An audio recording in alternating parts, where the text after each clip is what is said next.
You're probably fine.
Hello and welcome to the Do Not Disturb Football Podcast. If you were watching the debate yesterday, football is forever here. It was still going. The podcast was still running. You missed out on some great fantasy football advice, but we totally get it.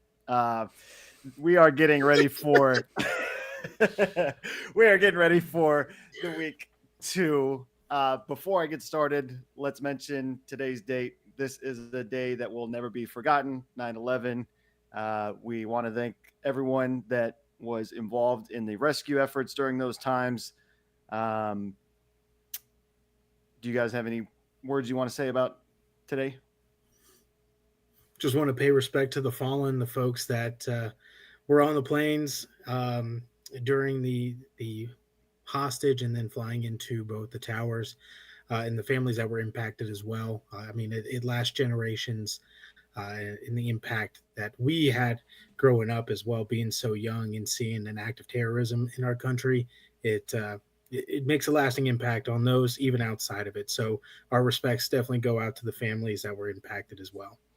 Yeah, and may everybody who died rest in peace. And it's just like Darian said, that was probably like the first traumatic event that happened in our lifetime. I feel like everybody in our generation knows exactly where they're at, no matter how old or young you were. What happened that day, and so shout out to all the first responders that both lost their lives and helped save thousands of people's lives. Just such a tragedy. Yes. What the guys just said, I completely agree with. Um, it is a day that will live with us forever. But let's talk about this upcoming week in football. How are we feeling about these matchups this week? Darian, why don't you start? Some pretty good matchups, especially starting off tomorrow, Buffalo, Miami. We've had conversations thinking that those are probably going to be, I think they're going to be the top two in the division. I think Nimmer thinks the Bills are going to be a little bit lower, but I think it'll be a nice little dogfight. Both didn't look to their best caliber over this past weekend, but I think given a couple more days of practice and fine tuning, it should be a very exciting game. Yeah, I think week one is more like I kind of mentioned yesterday, where it's more of like an extended version of preseason. A lot of the players that played last week didn't play in the preseason, so last week was really getting the rust off and stuff like that. But week 2 and 3 will really show us, like, all right, well, who is good and who is not, based off, was it just a 1 week fluke where they had to get the rust off and just trying to get the timing down and stuff like that, or do they really suck? So I'm excited. These next couple weeks are going to be very hard to predict, or that sort of thing, but I'm excited that football's still here. Yeah, the games I think I'm looking forward to the most are the Bills Dolphins tomorrow. I think that's probably going to be the best game of the weekend. I like the matchup with the Saints and the Cowboys. I think that's an interesting matchup. And I like, of course, the Denver Broncos versus the Pittsburgh Steelers, even though I think it's probably a loss for the Broncos. Yep. I'll watch every minute. No, I think the one game that you failed to mention was the Bucks and the Lions. I think that's going to be a really good game. So it's gonna, yeah. I mean, there's like 3 or 4. It's like I feel like this is like mid-season where there's like 3 or 4 really good games, and then the rest are kind of like, all right, I guess they have to play each other, that sort of thing. So Yeah, that is an interesting matchup because that's a really good run defense versus a really good running team. So it'll be interesting to see how they kind of work through playing that defense for the Bucks. Let's get into the injury report. Some bad news coming out of Carolina. Panthers defensive tackle Derek Brown has been placed on IR with a knee injury. It sounds like it's not good news. I don't think there's a return time for him as of right now, but he has been placed on IR. Dolphins running back Raheem Mostert is out for the game tomorrow versus the Bills. Achane is a game time decision. Darian, I saw you picked up Jalen Wright. Good on you. Browns tight end David Njoku is out Sunday against Jacksonville. And then the Rams placed Puka Nacua, Steve Alvilia, and I think that's how you say his name. I could be Alvilia. I could be saying it wrong. And Joe Noteboom, they're all placed on IR, so they're all going to miss at least 4 weeks or longer. The biggest story probably of the fantasy world right now is CMC, Christian McCaffrey, and his Achilles injury. It was revealed today by Coach Shanahan that he is dealing with Achilles tendonitis. I want to get your guys' opinion on this. The last time I remember a big player having tendonitis was Todd Gurley in the knees, and that really kind of destroyed his career. Hopefully it's not as serious with this in the Achilles. Nimmer, why don't you give your thoughts?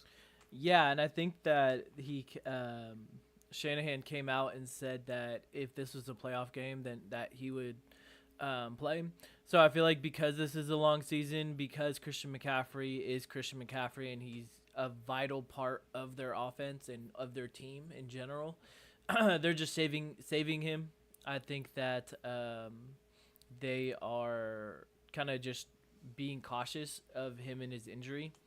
So it sucks for fantasy managers, especially, if you picked him first overall. But for Niner fans, I wouldn't really be too worried. But yeah.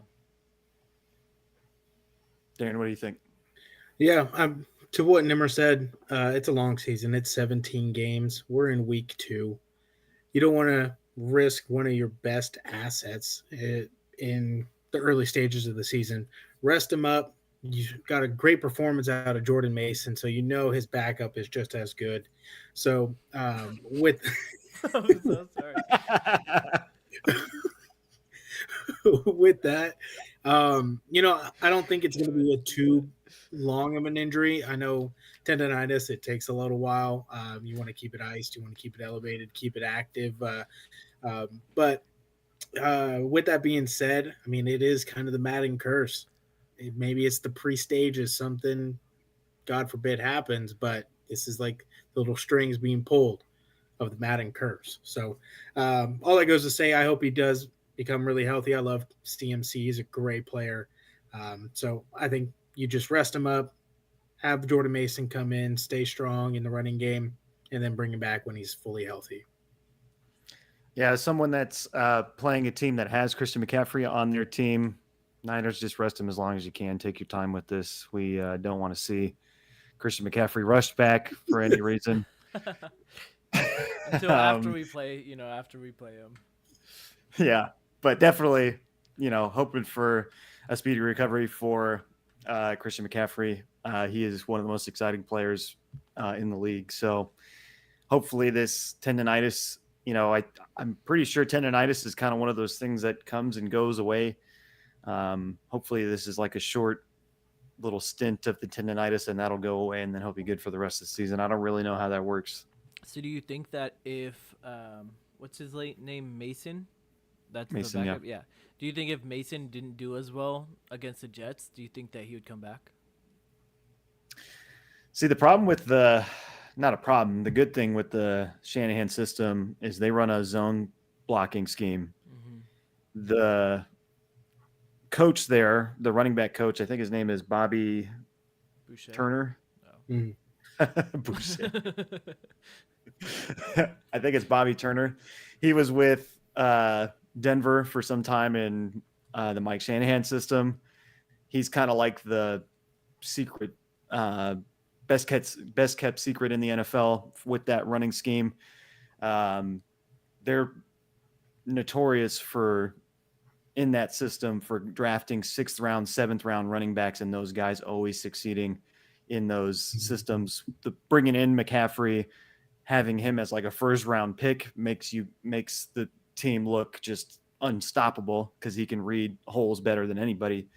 But I don't really like if McCaffrey says I'm healthy, I'm feeling good, they'll plug him right back in and he'll be in the game.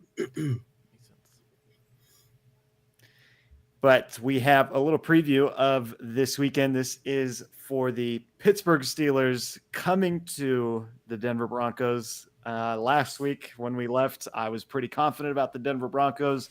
Got to watch them versus Seattle. Saw Bo Nix almost throw like 5 interceptions in that game. So I'm not feeling very good about this week. I watched TJ Watt's performance against Atlanta. I'm feeling a little scared for Bo Nix. I think it's going to be his welcome to the NFL moment when TJ Watt is standing over him with those eyes that TJ Watt has. Oh my God, that's a scary guy. Never, why don't you give your thoughts on the game? Yeah, I mean, I think that I circled this calendar. Circled this on my calendar just to see because, this is a D&D cast rivalry. But I don't know. The thing I'm pretty cautious about is the Steelers. If they're the Steelers, somehow, some way, they make it.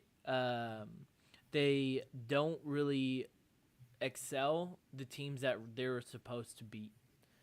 Like last year, they're supposed to kill the Patriots, ended up losing. You know what I mean? So it's like, but then on the flip side, they play like lights out against the people or against the teams that they're supposed to get blown out at. So like I feel like we kind of go to the other team's level. But yeah, I think that Tomlin has a great record against rookie quarterbacks. And I think this is going to be Bo Nix's welcome to the NFL. This is a top 5 defense, if not the best defense in the league. So, welcome and wait till the Chiefs. Jared, what do you think about the game? Yeah, I mean, I had the chance to watch Atlanta against the Steelers. Both had some pretty good defenses. But man, I loved TJ Watt. That guy was all over the field, in the backfield, making Bijan scamper around, getting like 3-yard losses. I was ecstatic. I have the Steelers defense on my fantasy team. I put him on the bench because I thought Nimmer said to start the Bengals. misread that. I said, but I also said sit the Ravens, and the Bengals outperformed the Ravens. So, yeah. Fair enough. I misheard, and No, my no, you're judgment. right. I didn't think the Steelers defense was going to do that good. I'll be the first one to admit it, but But all in all, I do still think the Denver's can be exciting. I think it's just a hard first 2 weeks with Seattle's defense and then the Steelers.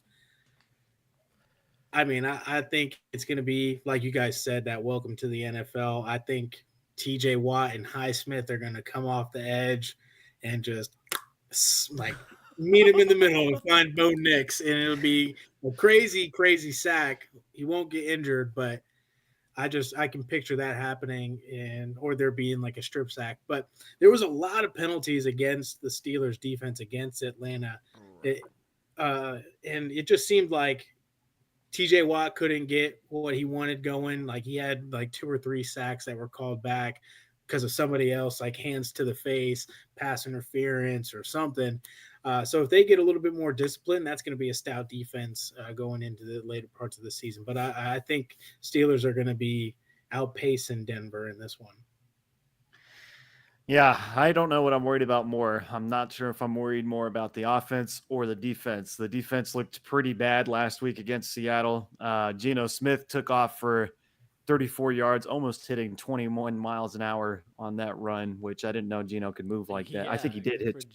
I think he did hit 21. He almost hit 22 miles an hour, which I didn't think he can move like that. If Fields is playing and you're letting Geno run all over you, then I have a bad feeling for how Fields will play against that defense. And really for the offense, I said, if you're Bo Nix and you go up against a better defense and you play like you did against Seattle, you're putting up very pedestrian numbers, but like a outstanding number of interceptions. So I'm a little scared for that. Deshaun Elliott for the Steelers looked pretty good last week. Their new corner that they brought in from Carolina, Jackson, he looks like he's playing well. You have Mika Fitzpatrick there, TJ Watt, Highsmith, Cameron Hayward. Like they have a very, very good defense. I think it's going to be a low scoring game. What do you guys think? Yeah, I agree. I don't know. I'm kind of teetering a bit. I think the over was like 36. So that means that each team will probably have to will score around 15-ish. No, 36. That would be what, 18? Yeah. Mm-hmm. Yeah, 18. So it's 2 touchdowns and a field goal. I don't know if they'll get 2 touchdowns, but it was definitely on the list of, possible bets that I was going to do. We'll talk about unders later on, but I don't think it's going to be that high scoring. But I could see like it being like 18, not 18. I'm trying to think, like 21-10 or something like that. So I don't know. I think that the Steelers offense is going to do a lot better than they did last week. But I don't think that they're going to be the number one offense in the league, and especially with our whole quarterback situation. Like, I wonder what practice is like. I don't think there has been any reports that like is Justin Field taking the first team reps, or is Russell Wilson taking first team rep. Like, I feel like just having that uncertainty in the huddle is very confusing, and it hurts our offense. Yeah, I mean, if Russ plays, it'll sting a little more. If the Steelers win, I won't lie. But I'm almost rooting for Russ to play because I think I'm a little more scared with Justin Fields against this defense.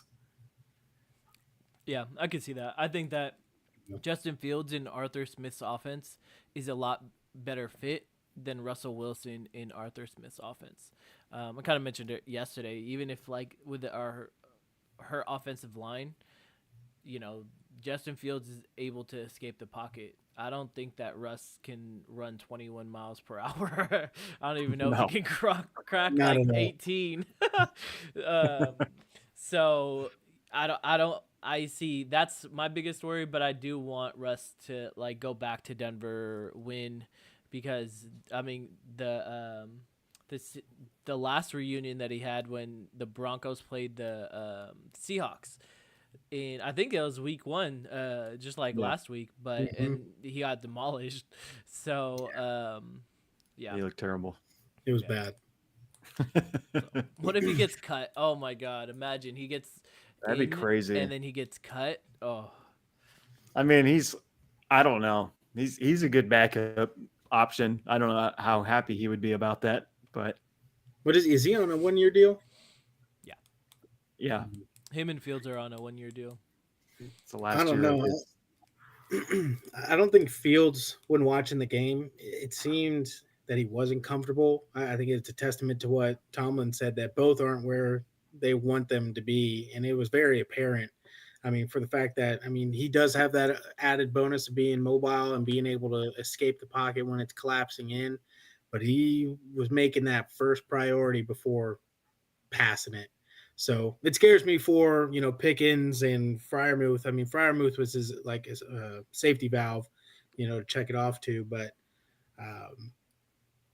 maybe it's a shining game for Najee. Just be a run heavy team, and then give Fields play action ball, so that opens up deep for Pickens, so he can have some kind of dynamic plays. But I think to beat Denver, I think just to keep Fields calm, run the ball more, and then play action, give him time to pass, and go forth from there. So I'd say it would be low scoring. I think it'd probably be like 20-10, or even like 17-10, something in that close proximity.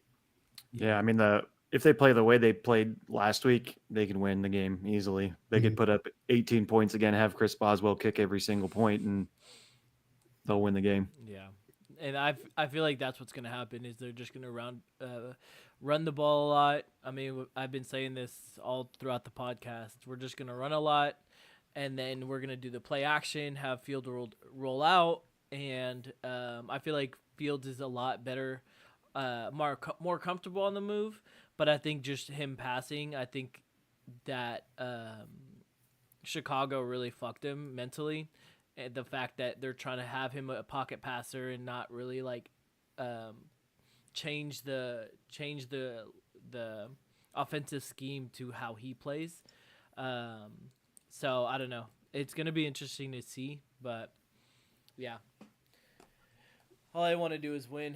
So as long as we win, I'm happy. It doesn't matter how we do it. I think it should be a win. I said that the Bengals game was the jinxing most is obvious, true. I don't like clear this. win Yeah. last week, so maybe I'll say that this week. This is the most No, clear, obvious win this bro. week, the Steelers versus the Broncos. Oh my god. Damn. Let's talk about Daniel Jones. We talked a little bit about it yesterday. He had a terrible game against the Vikings last week. Had one play where he dropped back and threw it right to Van Ginkel of the Vikings, and he strolled right into the end zone from 5 yards out or whatever it was. He finished the game with stats of 22 of 42, 186 yards, 0 touchdowns, 2 interceptions. They asked him after the game in the presser, do you think that Drew Lock will eventually take your job? And I don't know how he's supposed to answer that question, but what do you guys think? Do you think Drew Lock will take Daniel's job at some point this year? Darian, why don't you start?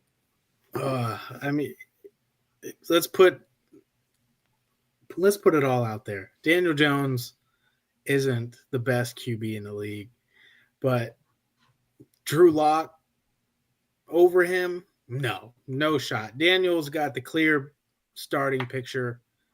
I don't think it's close. But with that being said, I mean, the Vikings defense had a lot of holes in it, but we all knew this was going to happen. The Giants are going to be the bottom team in the league this year. Even right next to them might be the Vikings, or they sneak out a couple of wins. But we knew this game was going to turn out the way it did. Daniel Jones isn't great. You have a rookie wide receiver as your main threat. I mean, Wan'Dale Robinson coming back off of, I think, 2 years of injury. So it's good to see him back in the mix, even getting his fair share of targets. But you don't have star power at all across the board. Your O-line's leaky. It's not the best. I mean, you're doing with what you can when you're Daniel Jones. So I think when it comes down to it, they'll build off of it. They'll grow. They're still not going to be successful, but Daniel Jones, it's his job to lose in a sense, but he's not going to lose it to Drew Lock at all. Neighbor, what do you think? Yeah, I think the complete opposite. No, I don't think that. I think that yeah, he doesn't have the star power, but it's a a little different when you don't have star power, but you're still playing like kind of well. Like you're not making stupid mistakes, like throwing an interception when the to the the defensive end, where all he has to do is put his hands up, things like that. So I think that with if he continues the way that he played, I mean, it could just be one bad game. I don't think that he played during the preseason. I don't think that you know just all of that. I don't think that he does it. He is just trying to get the rest off essentially. But but if he continues playing the way that he did, yes. Is he going to win games? No. But I think the what people are looking at, they're not really looking at the scoreboard. They're really looking at how he is playing, where he's putting the ball, the decisions that he's making, that sort of thing. And I think that's the big problem. And I think that's why they're kind of looking towards Drew Lock. Now, on the flip side, okay, let's say Daniel Jones sits and Drew Lock plays.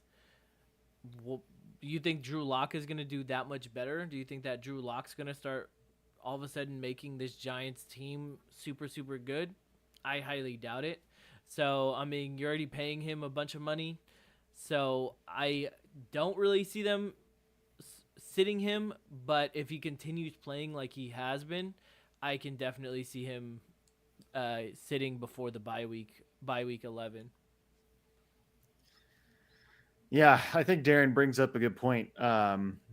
This team outside of the defensive line and a left tackle, pretty porous everywhere else. It's not a very good team. The skill positions aren't very good. I like Neighbors a lot. I like Wandale, but the running back Singletary has kind of traveled around the league now. He's older, doesn't really have the same burst that he had his first couple of years.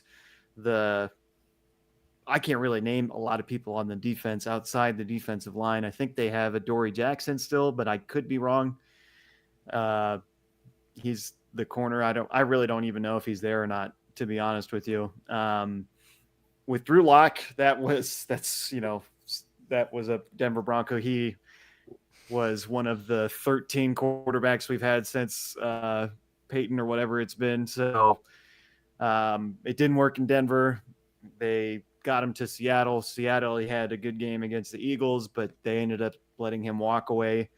Now he's with the Giants. So, I don't see the odds in Drew Lock's favor.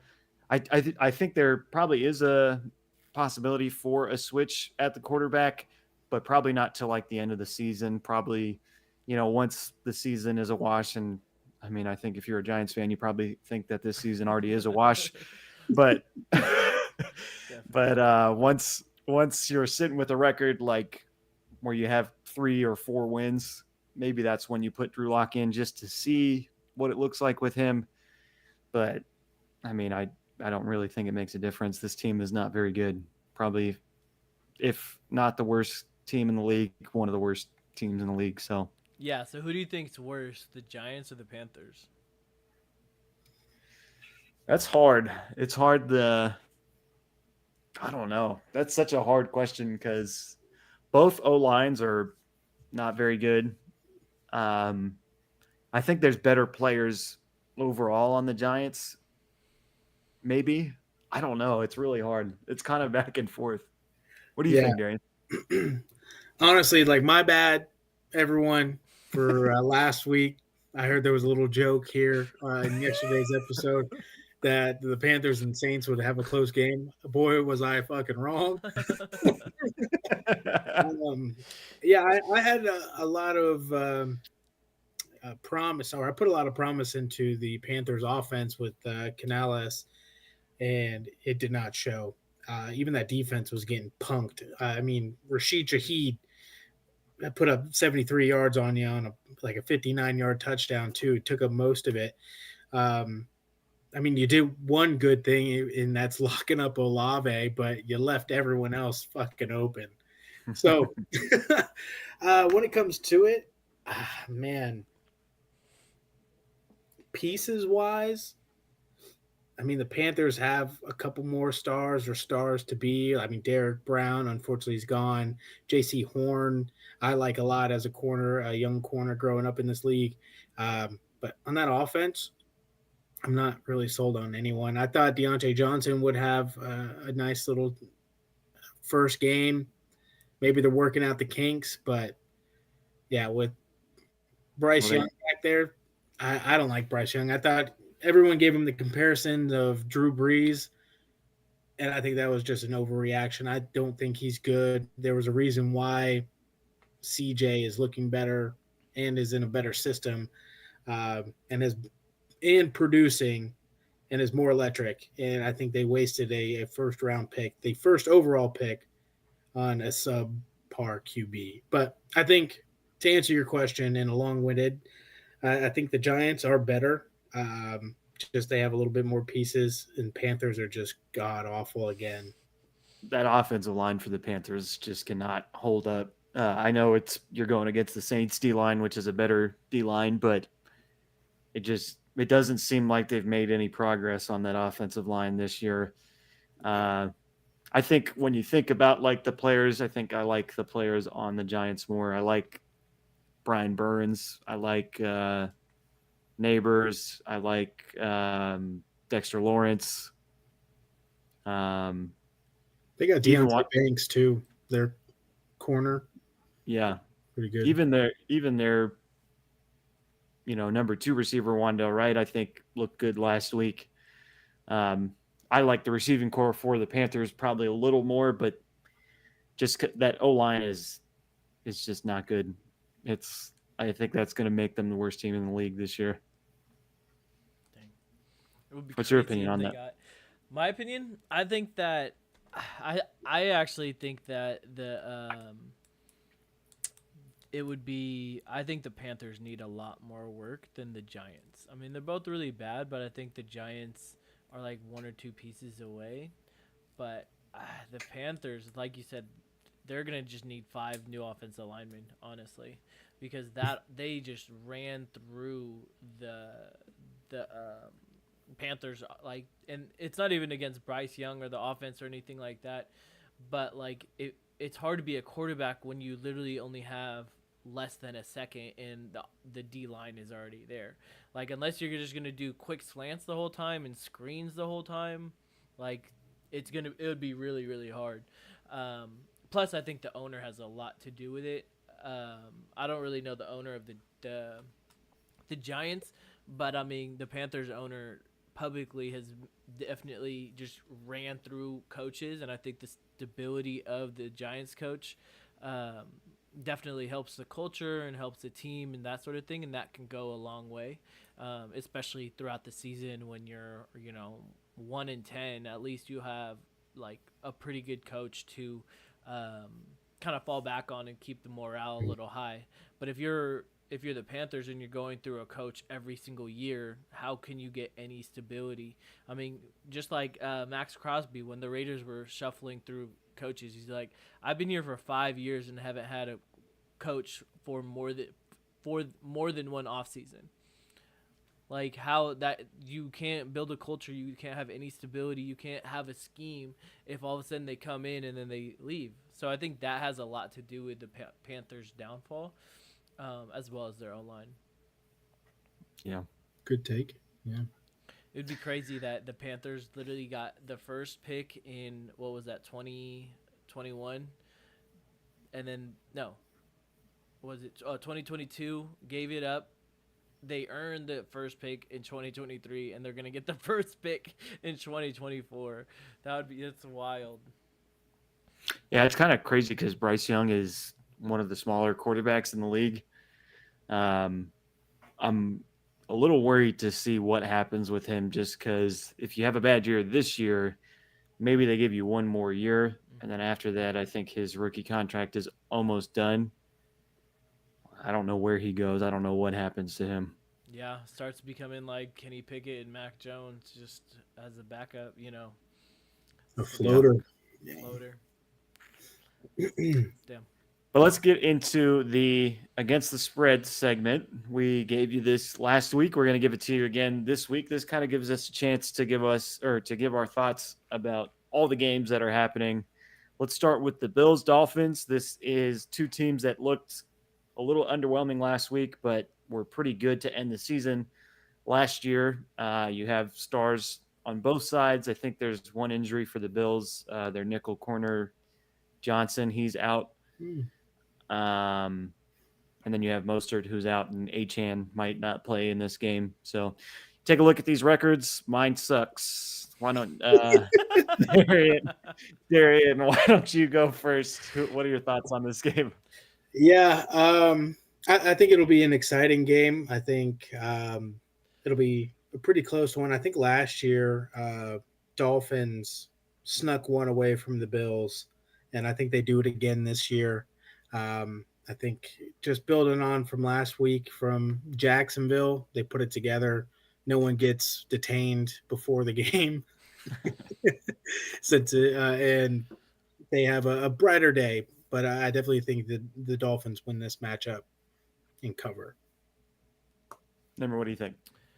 Yeah, I mean, I agree. I think the way that the Bills played in the first half was, a lack of a better term, god awful. And I think if it was damn near anybody but the Cardinals or the bottom five of the league, I think they would have lost that game. So if they play like they did there against the Dolphins, there's no way that they're coming back from that. I think the Dolphins just have too much firepower.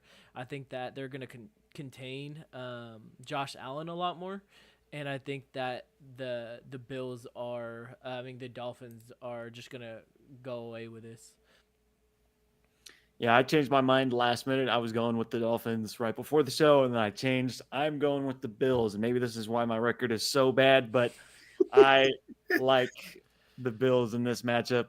Historically, they've dominated this division for the past 10 years. I know it's a different year. I know it looks a little different this year, but I'm hoping that last week for the Bills, that was just rust, and I'm hoping that James Cook comes out firing and scores a touchdown or two. I'm hoping Keon Coleman looks better. And I'm hoping Josh Allen plays a little smarter and tries not to do everything himself. So I'm taking the Bills in this matchup.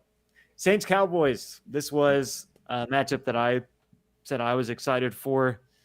You have two pretty decent defenses. I like the Saints defense more than the Cowboys defense probably.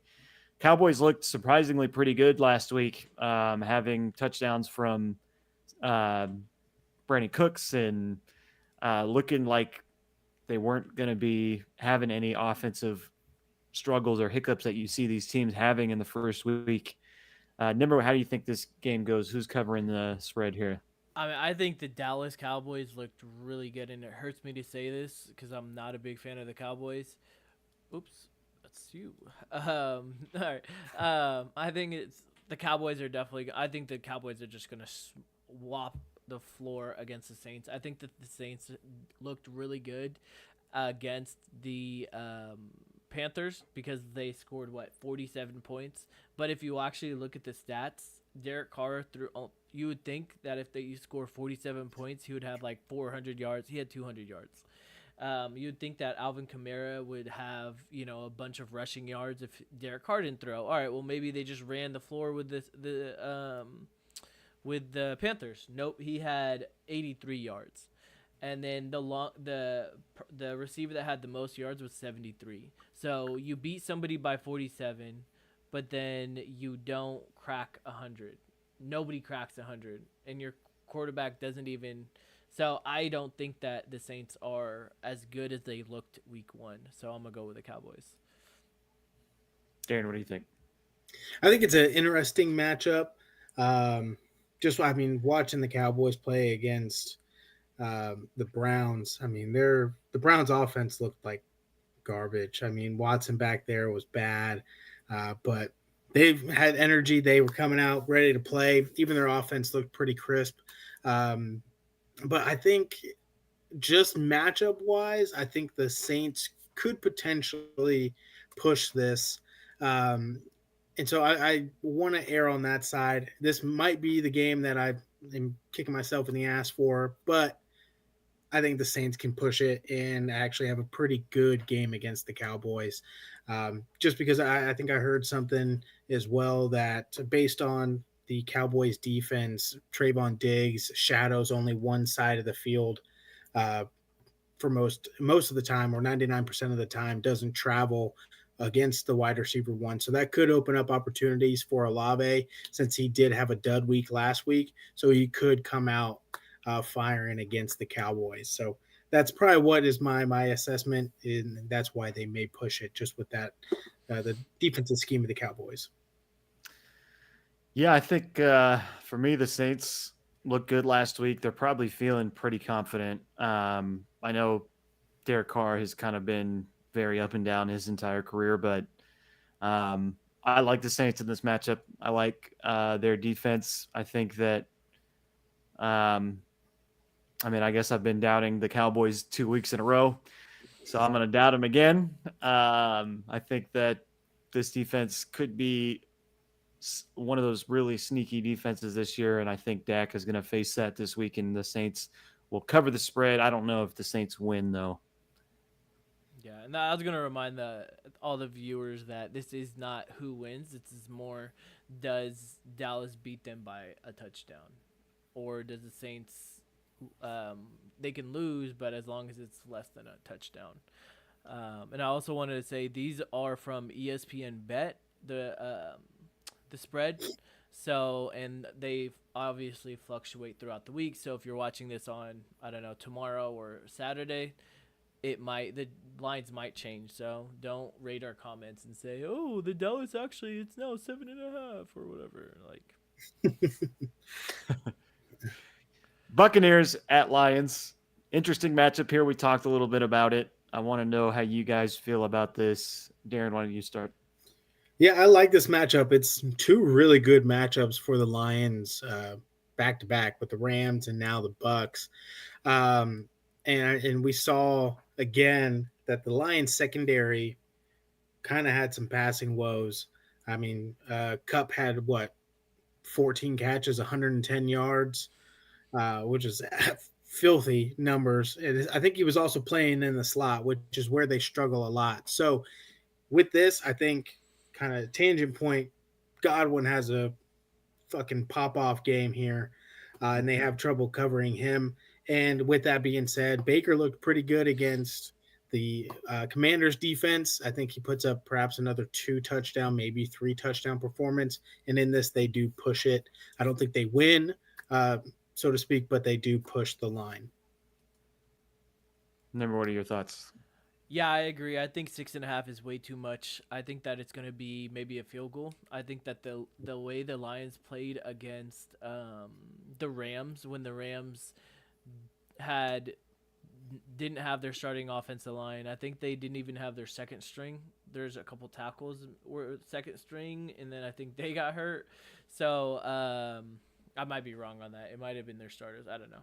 But I think that the Rams were too banged up, and the fact that the Lions didn't walk all over them after everybody got hurt. And Puka, your number 2 receiver, some people think that he's even the number 1 receiver. Not on this podcast. We already said that he's going to be the number 2, right, Drew? And oh yeah. But still, your number 2 receiver goes down, and the Lions didn't take advantage. I think 6.5 is way too high. I think that the Lions might win, but I think it's gonna be might be an overtime game, might be last minute field goal, but it's gonna be a closer game than the line shows. Yes, we're all on the Bucks. That we had this conversation before the season. Me and Darren think that the Buccaneers are going to win this division, the NFC South. I think they're one of those really sneaky teams in the NFL. You have some really good weapons on the offensive side with Mike Evans, Chris Godwin, Bucky Irving, the backup running back to Rachaad White, looked good last week. Mhm. Rachaad White looked good last year, had a decent game last week. So the offense is good, and their defense is still a really good run defense team. And I think they could give the Lions some trouble. Don't know if they win this game, but I am taking them to cover.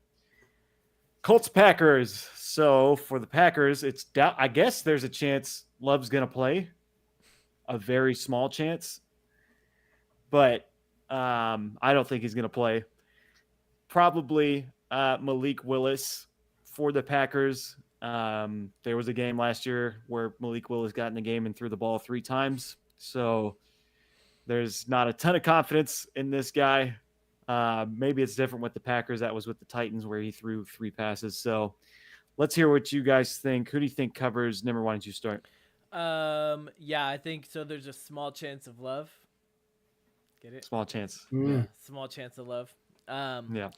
But so I think that the fact that he's out, I think that it's gonna be a huge loss, and I think 3.5 is a little bit too low. I would put it maybe 6.5. If it was 6.5, then it would have been a little bit better. But I think that the Colts are gonna win. I think that AR looks good. JT looks good. That defense looked pretty good. And I think that with Malik, I was gonna say Malik Neighbors. Willis. With Willis. Malik Willis.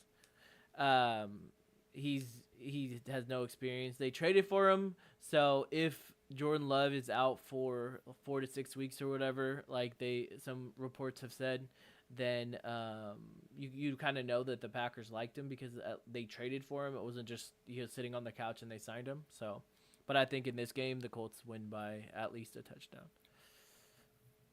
Darren, what are your thoughts? Yeah, I definitely would switch the lines from Detroit and Indianapolis, the Colts game. I think that would be a more realistic line. Like Nimmer said, that 6.5 with the Colts being in favor. I do agree with the Colts. I think they look better, and especially losing your franchise QB at the moment for the Packers, it significantly hurts your odds. I know I'm worried, so I took Reed off my starting lineup.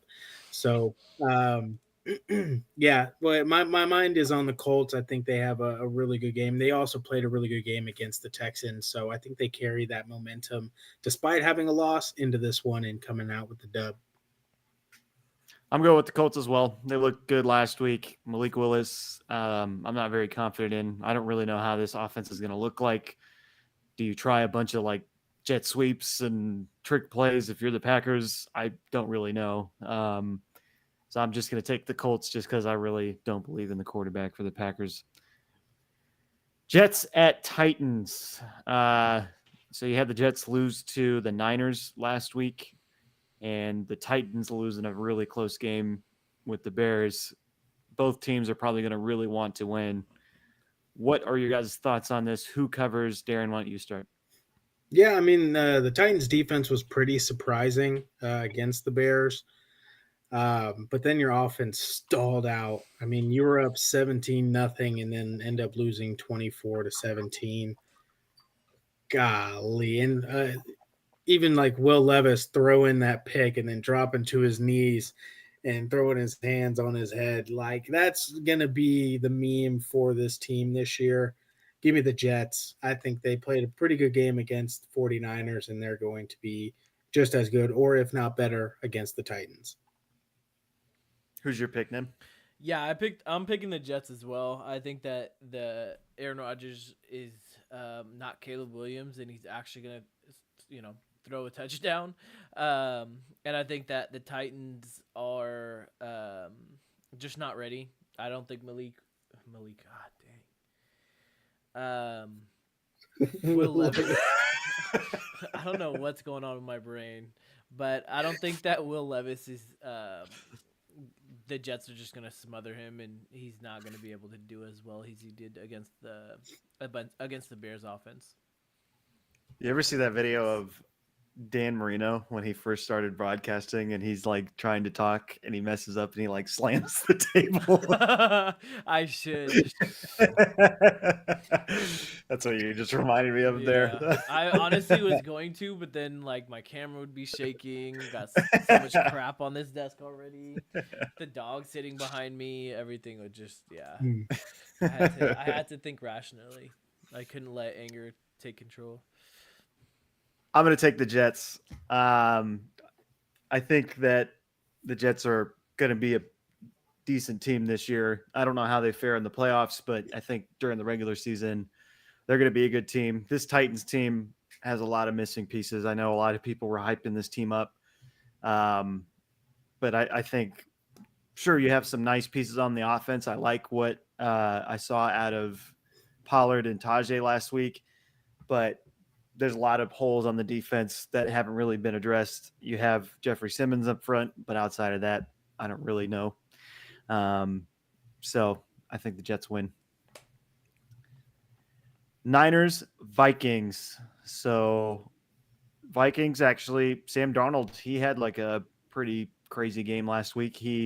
I think he threw 14 passes before throwing an incompletion last week. So he made 14 completions in a row. What are your guys' thoughts on this?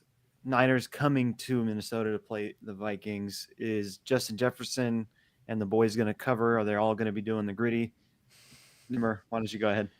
I mean, they might be doing the gritty after a loss and after a 7-point loss because there's no way that the Niners lose this game. I think that the Niners are just such a powerhouse. And I think that Sam Darnold looked good, but he also looked good against the Giants. So that, you gotta have to keep that in mind when you talk about that. So I think the Niners are just such a powerhouse. I mean, if they shut down Aaron Rodgers, they're probably going to shut down Sam Darnold. I think that the offense is clicking. I think that Brandon Ayuk might do a little bit better. But I think that the Niners are just going to mollywop the Vikings. You see Peyton criticize Brandon Ayuk? Yeah, that was so funny. That was pretty surprising. Yeah, I mean, he deserves it. So Yeah. I feel like Peyton doesn't come out and criticize people that often. Not really. No, I think a lot of the former players really didn't like how what the new generation is doing and holding out, missing training camp, that sort of thing.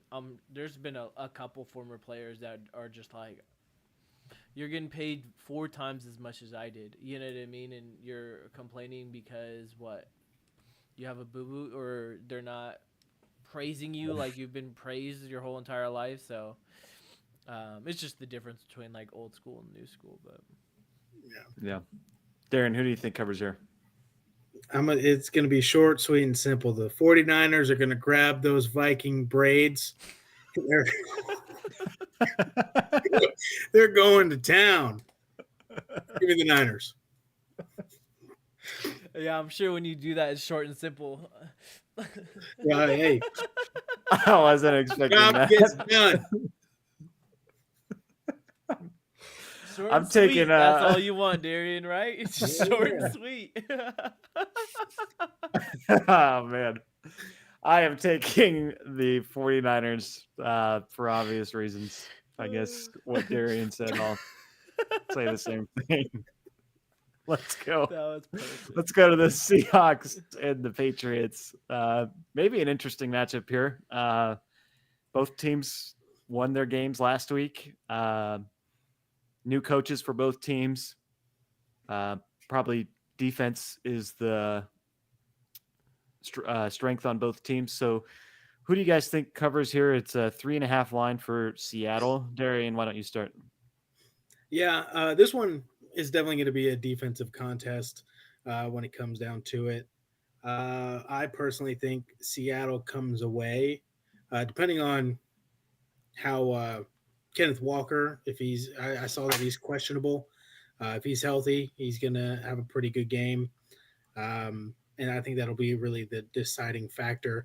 I will say DK may have another bad performance if Christian Gonzalez is covering him. That should be an interesting matchup, though, and I'm excited to watch. But I do think the Seahawks prevail in this one. Nimmer, what do you think for this game? So looking at our picks, my picks, it looks like I went with the. Oh no, I got the Bucks not covering or covering. I mean, against the spread, but I'm gonna go with the underdog. I think that the Patriots, they might not win it, but that little kicker, that 3.5, I think that they might. It's gonna be a last minute field goal. I think that both of these teams are more defense dependent. But I mean, the Seahawks beat the Broncos, and like Drew said, they dropped so many interceptions. Now that might just be rust, but at the same time, the Patriots shut down Joey B, who is arguably the top 5 quarterback in the league, and everybody had so many high expectations with the Bengals in general. Oh my God, here we go again. Right on time. Right on time. Literally, it's every single time at around 6:30. I don't know why he does that.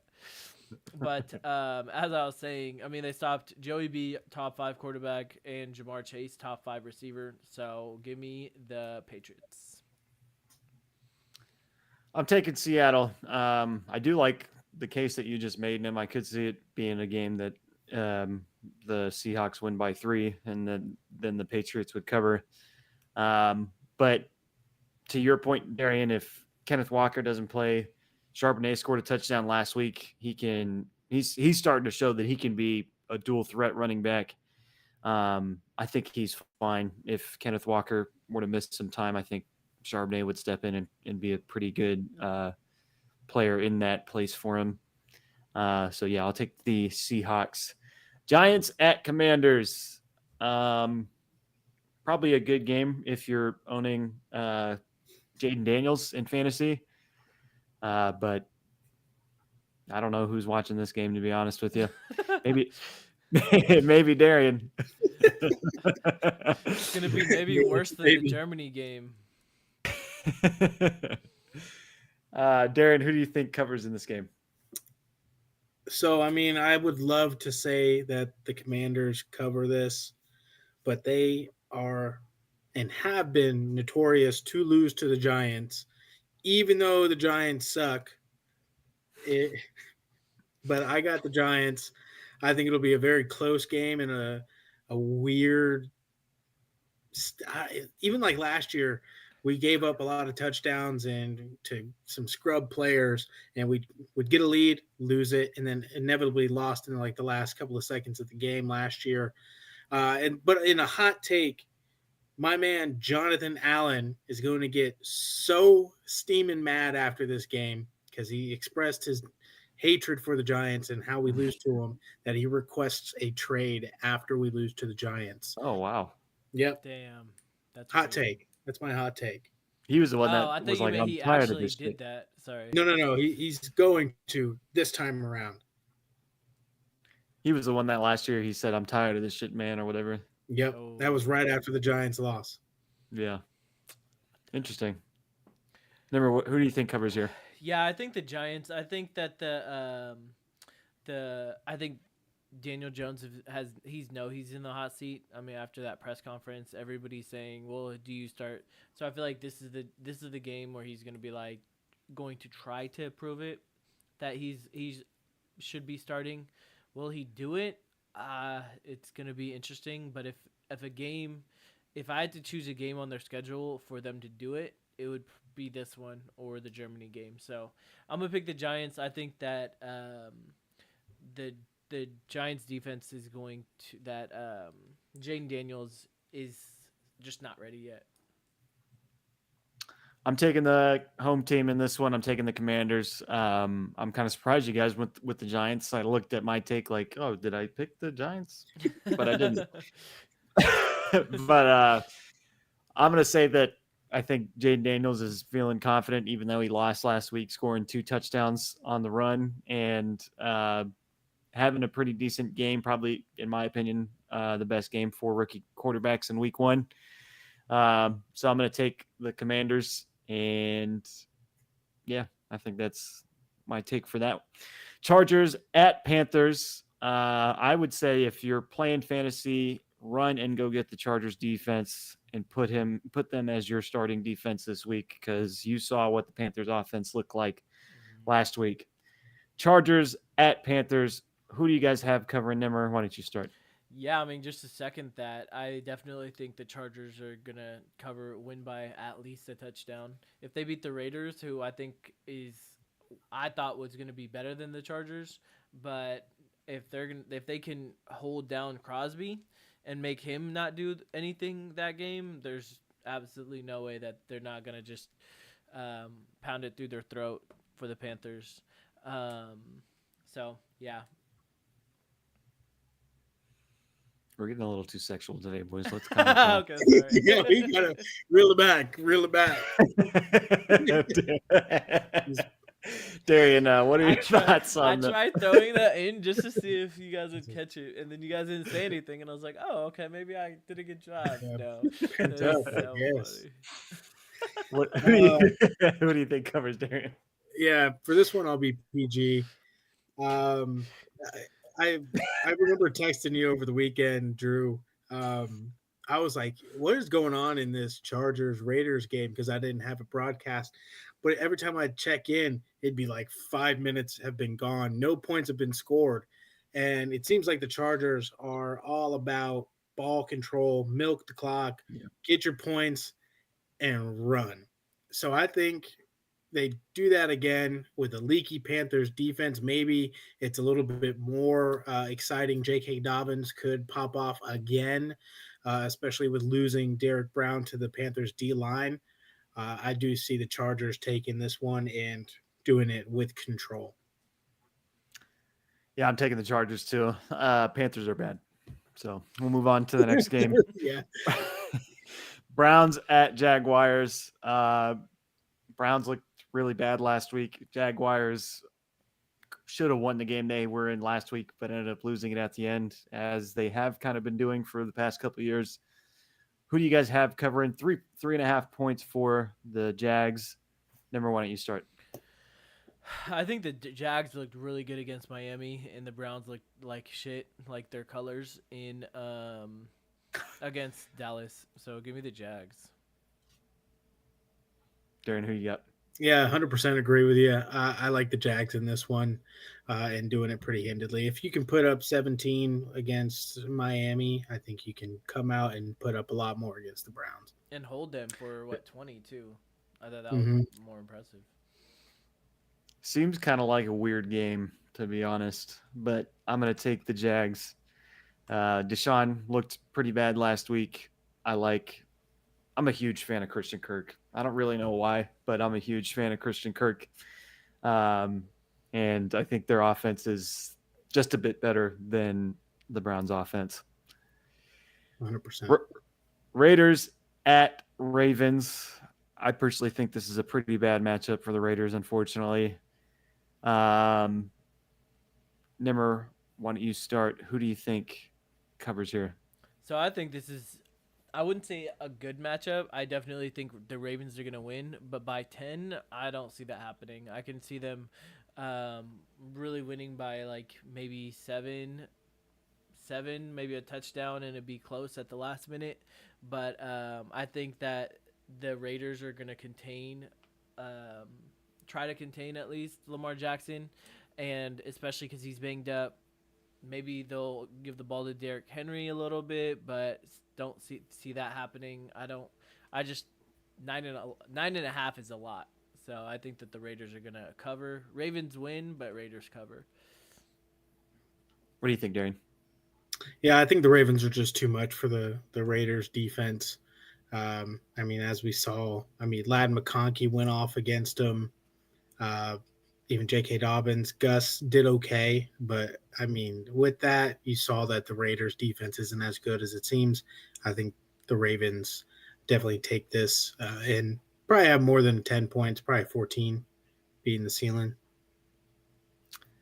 I'm also taking the Ravens. I think that with the loss that the Ravens just had, they're really going to want to win this next game, and it's at home. So I'm taking the Ravens to cover, even though that is a pretty big line. Rams at Cardinals. So this is essentially a pick 'em game. Arizona's favorite for half a point. I think there's probably a lot of thinking going into the offensive line injuries that the Rams are dealing with. Who do you think covers this? Darian, why do you start? I mean, I like the Rams. They looked really good against the Lions. I think, you do lose Puka. It does suck, but you had guys step up in his place, and Stafford equally distributes the ball. I believe Robinson and trying to think of the other guy's name, Johnson, both had 7 targets each. I think one had 5 catches, one had 4. So pretty even spread besides Cup getting like 14. So with that, I think it's just kind of next man up situation. That offense still just kicks it off and keeps it going. But I do like him as someone to push this one. Emma, what are your thoughts? Yeah, I think this is the game that I really I like because I think the Cardinals looked really good in the first half against the Bills, and the Rams, I think they're just too hurt. I think that the Cardinals are just are starting to get into their groove. I mean, they didn't even give it to their number one receiver, and they know that, and they're still kind of working on that. So once that happens, I'm picking the Cardinals. If they can do that against Josh Allen, then I definitely think that they can do that against Matt Stafford. I'm taking the Rams. I like what I saw offensively from the Rams last week. They run such a complex offense that confuses people with Cup motioning every single play. So I'll take the Rams. I thought they looked good against the Lions. I'm sure Stafford really wanted to win that game, and that's probably why they look so good. Steelers at the Broncos. Nim, I'll start with you as the Steeler fan. I mean, the Steelers are just the better team, plain and simple. Love that. Darian? Yeah, I'm right there with Nim there. I think the Steelers are a better team. And I think they eke out the win by 3 or 6. Yeah, I'm taking the Steelers too. I was pretty confident about this. Wow. I was pretty confident about the Broncos entering the season, but after what I saw last week, I got to be realistic with this one. Steelers come to town and put a bunch of sad faces on our face. So I'm taking the Steelers. Bengals at Chiefs. This is probably, I would consider a rivalry now. Joe Burrow and company coming to Kansas City. Interesting, last week you saw Jamar Chase kind of upset with Zach Taylor, kind of express that with the media. Seems kind of like a weird spot for the Bengals right now. Nimmer, who do you have covering in this game? I think the Chiefs are just such a juggernaut, and it's just unfair. The Bengals, I think, are going to do a lot better than they played last week, but I just think that the Chiefs are just too much. Darren, who do you got? Yeah, I think when texting you guys earlier, I think the Bengals have like an 0-2, 0-3 record, and then they turn it around. So with this, I have the Chiefs. I think they look way better, and they're probably going to play better against the Bengals, who lost to the Patriots, who we've all considered to be a bottom tier team. So give me the Chiefs in this one. Yeah, I think that the intensity is going to turn up a little bit for this game. So I'm going to go with the Bengals to cover. I think they'll lose by a field goal. I could be really wrong on this. The Chiefs could win by 21 points, but I feel like just because that history between these two teams, the intensity is going to be turned up, and the Bengals will make a good game out of this. Yeah, I would stay away from this if I was actually betting on the spread, but because I feel like that might be a trap because I feel like it should be 3.5, but I think it went up because of how bad the Bengals played. So yeah, I would stay away from this if you are trying to bet like on spreads and stuff like that. This is the one that I can see the Bengals losing by 3, but yeah, it's gonna be a good game. Bears at Texans. Both of these defenses looked pretty good last week, committing turnovers and hitting really hard. Who do you guys have covering number? Why don't you start? I mean, honestly, I think Caleb Williams is a bust, and the Texans are just gonna completely. No, he's not a bust, but I'm actually very disappointed in how he played and how he kind of gathered himself about it. Like he was on the sidelines, like super happy. I'm like, bruh, you didn't even do anything. Like, go shake your hands with your teammate and go thank them for your first win because you didn't do shit. Like, so I think the Texans are just kind of like it actually like really made me mad. I was like, what are you doing? Like you're jumping up and down like you actually did something. All you did was hold the ball and get sacked. Like dumbass. But the Texans are just too much like just like the Niners and the Chiefs. I think that the Bears, the fact that they can't even score an offensive touchdown on the Titans, who is probably the 5th worst team in the NFL, maybe 6th. There's no way they're gonna score a touchdown on the 5th best team. Darren, who do you got covering? Yeah, I think it's hard to win games when your offense doesn't really actually put up points and relies on your defense to come out on top. So I got to give this one to the Texans. They looked better as a unit, both defense and on offense. The secondary was kind of an issue. I mean, some deep balls to Alec Pierce. I mean, he torched him for 125 yards. So be mindful, like with that. But I think the Texans overall as a team are just better and will come out and cover this. Yeah, I think it's an interesting matchup. I think the Bears are looking at the Texans, and this is kind of who they want to be with the weapons that they have brought in, but they're just not there yet. The Texans' O-line is a much better unit than the Bears' O-line, and I like the Texans to cover here. I think they could win by 10, so I'm going to take them to cover. Can we talk about how this is a freaking Sunday night football game? Like, why is this? Why do we have this a Sunday night football game? It doesn't make sense. Put the should have definitely Bengals been and the Chiefs and Bengals. Yeah. Yeah, but I guess like the reason they didn't do that is because the Chiefs literally just played on a Thursday.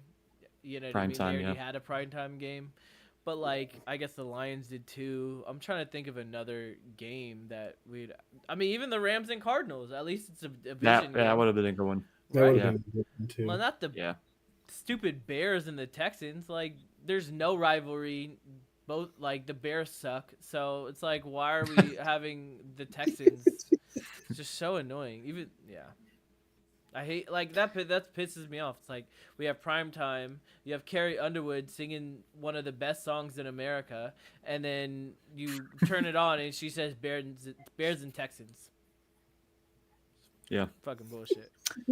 We need like a grind my gear segment with you. Yeah. We should. Oh, that would be great. I have so much on my list. So much grind. I need to get off my gears.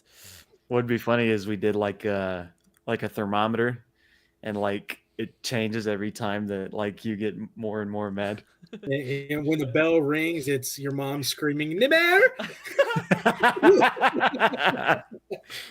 The thermometer would just go straight down. I'm like, sorry, Mom. I'm sorry. That's hilarious. It's like down here when Lamar has a good game against the Steelers, and then it's like, now let's talk about Caleb Williams, and it's like, I don't know why. There's something about that guy that just rubs me the wrong way. yeah. The Battle of the Birds, Falcons at Eagles. Interesting game, Monday night game. The Eagles are favored by 6.5 points. Falcons had a really tough time last week with TJ Watt. And the defense for the Eagles kind of, in my opinion, looks like it's kind of regressed. Who do you guys have covering, Darian? I'll start with you. Yeah, I honestly, just with watching the Falcons offense, it was rough and they were predictable. Joey Porter was all over Drake London. He didn't do anything. But everyone else on that the Steelers defense punked the Falcons. There wasn't really anything that I was in awe of. And we saw I would say, the floor for Bijan. I mean, that guy's crazy athletic. If he actually was able to produce a touchdown, he wouldn't be sitting at 16 points, but I think we saw the floor. So he could do the same thing against the Eagles. But I don't think it's a one-man show to put his team on his back to beat the Eagles. That offense that they have is stellar. You saw Barkley's performance, 3 touchdowns. A.J. Brown had 22 fantasy points, if not a little bit more. He put up over 100 yards. They're just explosive all around, and I think they open it up and beat the Falcons pretty handedly. So give me the Eagles. Nimmer, who do you have covering? Yeah, I think I agree. I think the Eagles cover. I think that I hate to say this, and I can't believe I'm saying this, but I have to be factual. The Packers' offense is a lot better than the Steelers' offense, so it's very easy when the offense is good to kind of pick apart your defense. But then if your offense sucks, it's so much easier for the defense to. I shouldn't say sucks because I feel like they're gonna come around. They just need more time together, and I think the Eagles' offense is just too much. Yeah, I'm taking the Eagles. I think there's a chance that this could be a high-scoring game just because what I saw from the defenses last week.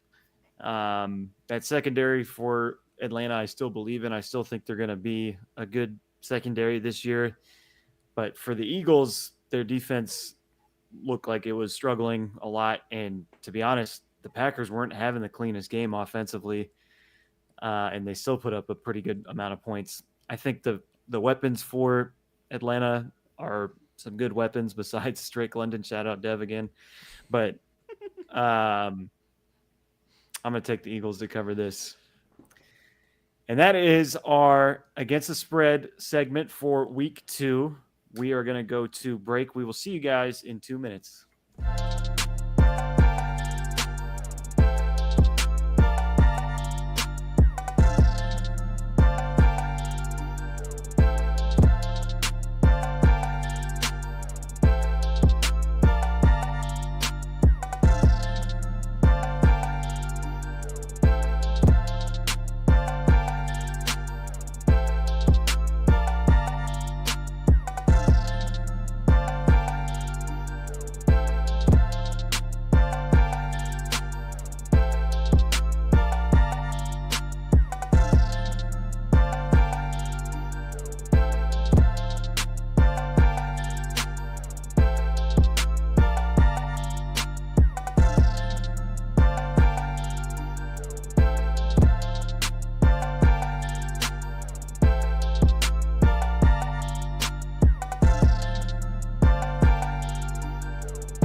Welcome back to the Do Not Disturb Football Podcast. Make sure you guys are following us on all of our social media platforms. We are on X, Instagram, TikTok, and here on YouTube. Like, follow, subscribe, tell your league mates about us. They can win more games if they follow our advice. I'm sure you guys are already winning more games. Not my advice, man. I freaking suck. Let's get into our start and sit. So we're all going to pick a player that we think is going to have a good weekend, and we are advising you to start. And we're all going to pick a player we think is going up against a tough matchup, and you should probably put on your bench. Darian, why don't I start with you? Who's your start? Who's your sit? So I think that Malik Neighbors is a start this week. He's going up against the Commanders secondary, which ranked 31st after 1 week. So far, they gave up 4 passing touchdowns to Baker Mayfield and the Bucks. I think that this is where Daniel Jones, he always shows out a little bit, and he's going to find Malik Neighbors for his first career touchdown. I think you can expect some pretty good upside from Malik in this game. And your sit. So for my sit, it's Aaron Jones against San Francisco. I think the Jets had a better O-line, and you also have Breece Hall, who's, I think, leaps and bounds better than Aaron Jones. Against this San Francisco defense, I don't think the Vikes can put it together. They won't have the ability to run block efficiently against San Fran. I think outside of Darisaw, I don't really know who else is that good of an O-lineman for the Vikes. So with that, I am fading Aaron Jones this week against San Fran. Nimmer, why don't you go ahead? Who's your start? Who's your sit? So I think that this player, you guys kind of were high on him, and I was not as high. But I think that, that's it. Sorry. Chris Godwin is gonna do really well. I think that the way that they're utilizing Chris in this in the offense as a slot, I think that it's gonna be really. It's gonna cause a lot of struggles on the Lions defense. I kind of reminds me of like a Cooper Kupp, Puka type of wide receiver. Say that 3 times fast, my guy. I can't even say my name 3 times fast. God damn. But yeah, so I think that he's that type of receiver. I think that and the Lions were placed the last team against receivers in week 1. So I think that Chris Godwin's going to have a nice game against the Lions. Now for sit, this player should be embarrassed because your team just won 47-10 and you only got 2 fantasy points. That is so embarrassing. I couldn't even imagine. Literally 47-10 and you only get 2 targets. Where we kind of mentioned it earlier, but like how you're the number 1 receiver and you're not the person that carries the offense, that's pretty pitiful. And only had 11 yards to not only put a icing on the cake. So I definitely would fade and sit Chris Olave. So for my start, there might be a little bit of risk with this just because of the O-line injuries with LA, but I'm going with Cooper Kupp. I think from here on out, no questions asked. You start Cooper Kupp. I don't care what the matchup is. He is currently the wide receiver 2 overall in fantasy. He was targeted 21 times against Detroit. 21 targets for Cooper Kupp.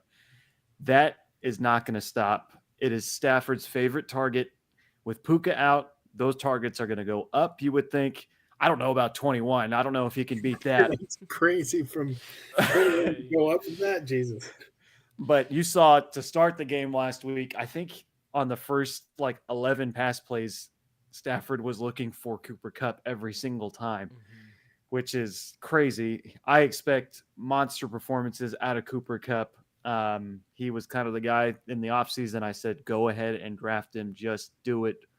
And it's paying off. He's on my team, and he almost got me the dub single-handedly, but I lost. Bad matchup this week. The guy I'm telling you to sit, and this is a guy I was also high on in the offseason, Zamir White. I think this is a bad matchup for Zamir White. This is a week where he's going up against the 9th ranked rushing defense in the league with Baltimore.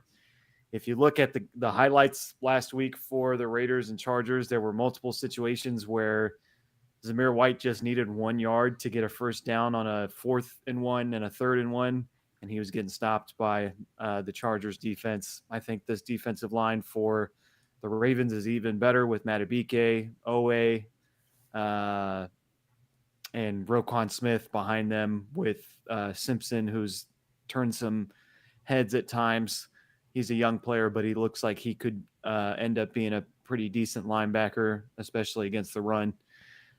So I think this is a bad matchup for Zamir White. I would be very cautious with him this week. I think the Ravens could be just overwhelming for this offensive line. I really think what you saw last week with the Raiders, it's not all on Zamir White. I think there was a combination of bad O-line play, bad play calling, and maybe a little bit of rust for Zamir, and him being in the starting role for the first time. That could be a different situation, whole different feel to the game. I think lining up against the Ravens the very next week is a tough matchup for him, and I would definitely sit him. The fantasy MVP. We gave you this segment last week. We are going to try to predict who we think scores the most points for fantasy this week. If we mention a player on your roster, well, good news. We think that player is going to do really well this week.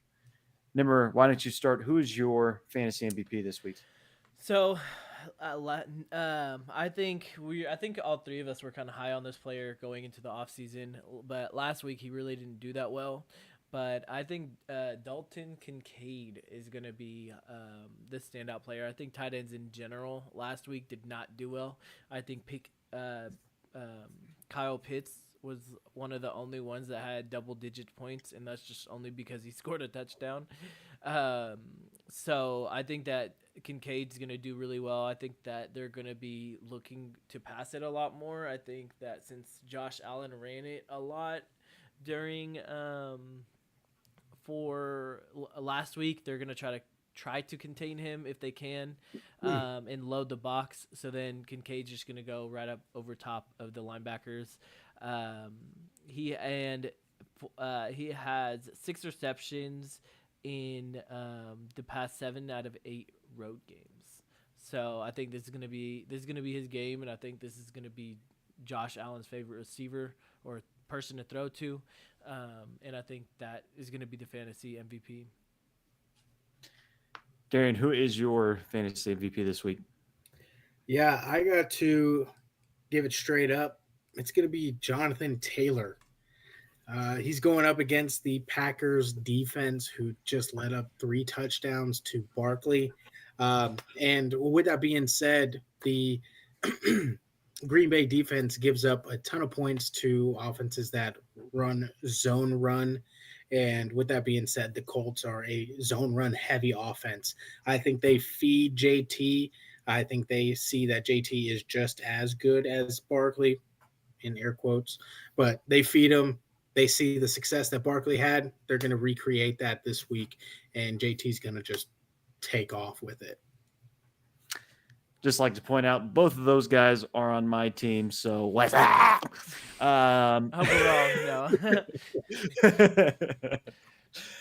I'm going to go with Garrett Wilson. I think that the Jets are really going to want to win this game against the Titans. I think they're going to look really good against the Titans. The game last week against the Niners, it seemed like Aaron Rodgers was strictly looking for Garrett Wilson in a lot of situations. He came on the Pat McAfee show this week and said, we got to get Garrett Wilson the ball more. I think he had 9 targets last week. So if he wants to get the ball to Garrett Wilson more and you're already at 9 targets, you're probably looking at 10 to 15 targets for Garrett Wilson. I think he's going to play really well against these DBs for the Titans. I'm going to say Garrett Wilson comes away with the most fantasy points for this week. I think it's a very favorable matchup for him. Yeah, I agree. Now let's do the 5-minute lock segment for Nimmer. This was a good segment last week. He told you to bet the anytime touchdown for Josh Allen, and that hit. What do you got for us this week? All right, yeah, like Drew said, we went 2-2, and I think so. We had Josh Allen as a touchdown, and he scored a touchdown.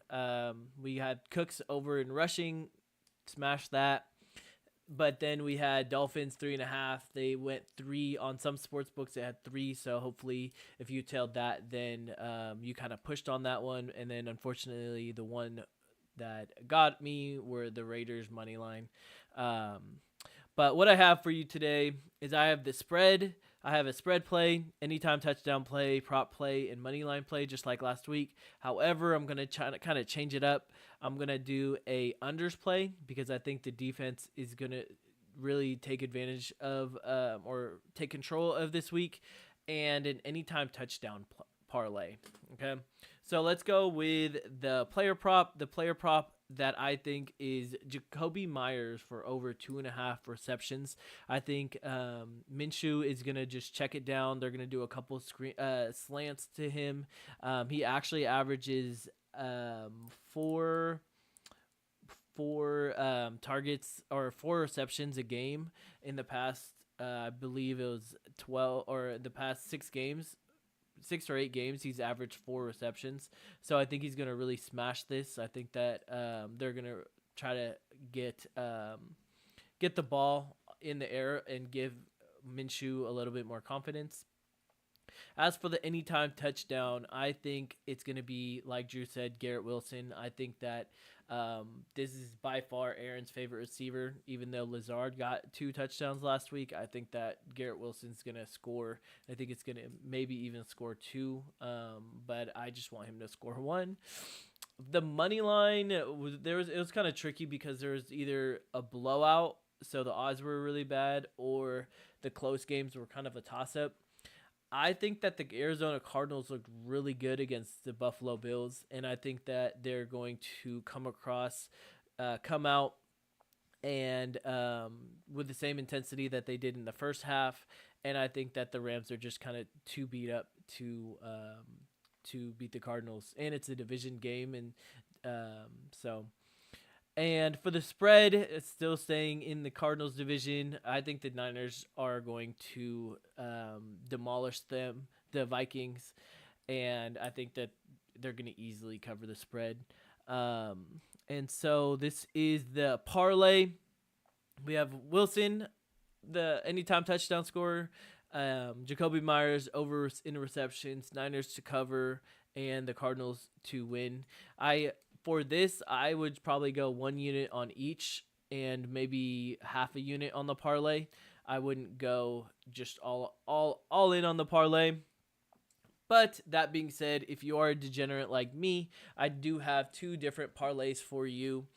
I have an unders parlay, which is the Seahawks and Patriots. I think that Darian kind of mentioned it in the earlier in the episode. I think that is going to be more of a defensive game. And I also have the Jets Titans. I think that game's going to go under. I think that the Jets just blow the Titans out, and that defense is going to be too much for Will Levis. The Giants and Commanders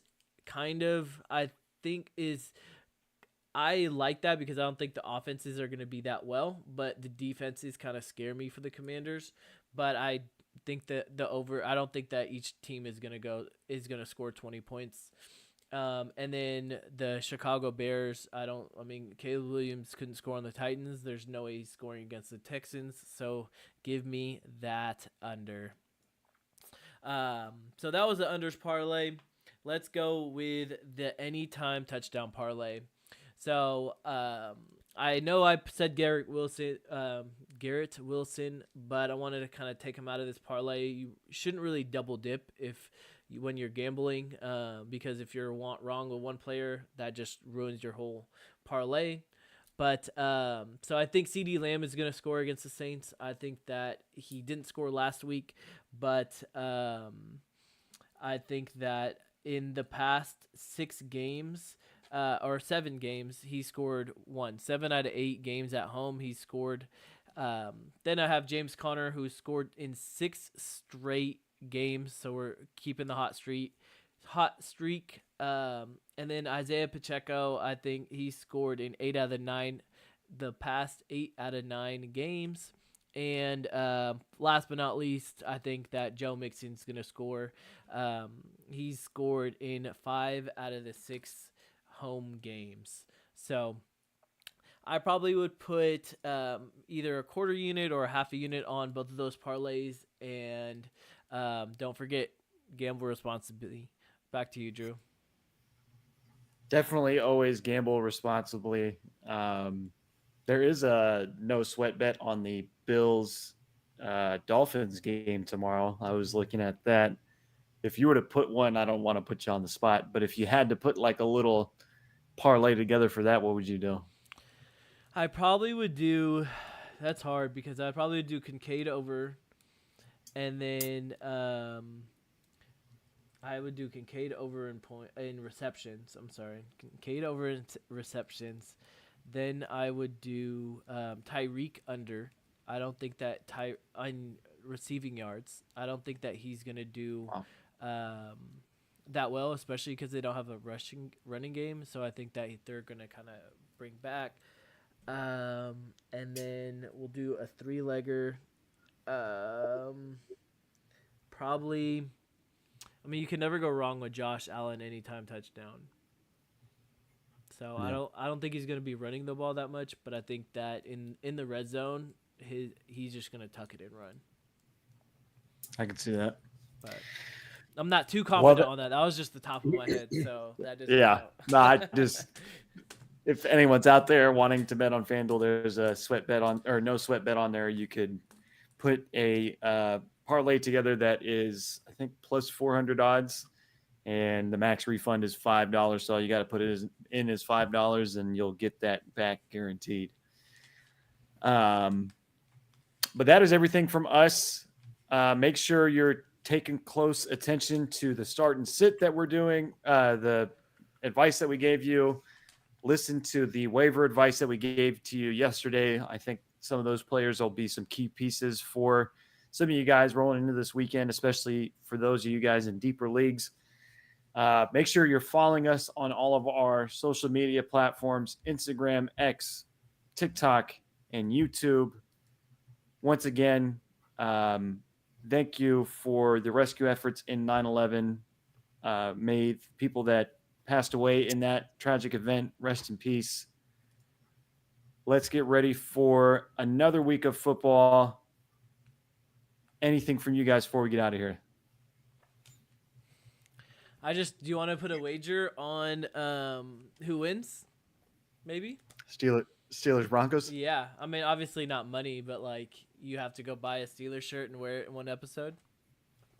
And then I'll go to Goodwill and find a Bronco jersey. I think the Steelers are going to win. I don't think the Broncos have a shot. It's not fun when your team sucks. Like I said, it's the most clear and obvious win this week is the Steelers winning over the Broncos. Yeah, I guess you're right. We're going to lose. God damn it. I'm going to keep saying that. I hope Russ comes back and actually like tears your defense apart. That would be amazing. Oh, I know he wants to play. Oh, that would I'm be sure he so can. cool. I love that. Yeah.